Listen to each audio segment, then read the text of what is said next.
ઠાકોર સમાજનું ગૌરવ અને સર્વ સમાજ સાથે હળીમળીને રહેતા સમગ્ર ગુજરાતમાં ઠાકોર સમાજની બેન એવી એક બેન ગેનીબેન ઠાકોર સાથે ચિંતન મહેતા નામના વ્યક્તિએ જે ફેસબુકના માધ્યમથી અને સરકારના સીએમ સરકારના પોસ્ટ ઉપરથી જે પોસ્ટ કરવામાં આવી છે એ અસભ્ય છે અને નિંદનીય છે.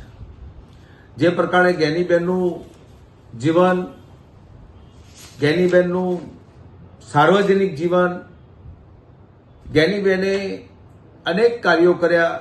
પાર્લામેન્ટમાં અંદર હિન્દુના નામે મુદ્દો ઉઠાયો, ગાયના નામે મુદ્દો ઉઠાયો.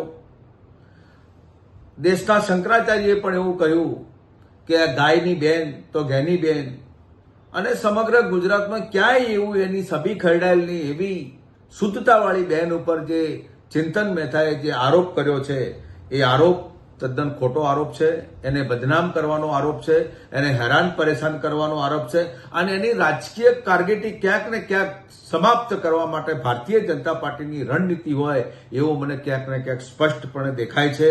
એટલે મારી ગુજરાતના મુખ્યમંત્રી અને ગૃહમંત્રીશ્રીને ટપાલ દ્વારા વિનંતી કરું છું કે ટૂંક સમયની અંદર એની પર એફઆઈઆર થવી જોઈએ અને આવા માણસોને ફેસબુકમાંથી પણ બ્લેક કરવા જોઈએ.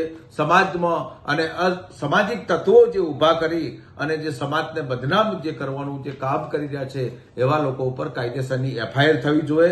અને જો ટૂંક સમય પર આ બેન ઉપર જે ખરાબ ટિપ્પણી કરી અને જે હિન્દુ વિરોધી વાત કરવામાં આવે છે, હિન્દુઓના પેટમાં સરો ખૂંચવાની વાત કરી રહ્યા છે, એમને એ જ પોતે હિન્દુઓના પેટમાં સરો ખૂંચતા હોય અને આવી ભદ્ર વિરોધી પોસ્ટ કરી અને લોકોને જે ગુમરાહ કરી અને વર વિગ્રહ ઉભો કરવાનો જો પ્રયત્ન કરતા હોય તો આવા લોકોને તાત્કાલિકપણે સરકારી જેલમાં ધકેલી દેવા જેવું જોઈએ. અને આવા પ્રમાણિક બેન ઉપર જે આરોપ મૂકવામાં આવે છે એ આરોપ તદ્દન ખોટા છે. આવવાવાળા સમયમાં જો આની પર કાયદેસર સરકાર એક્શન લેવામાં નહીં આવે તો ઠાકોર સમાજ અને અન્ય સમાજ અને સર્વ સમાજ ભેગા થઈ અને ઉગ્ર આંદોલન પણ કરવામાં આવશે એવી જાહેર સરકારને પણ ચેતવણી આપું છું.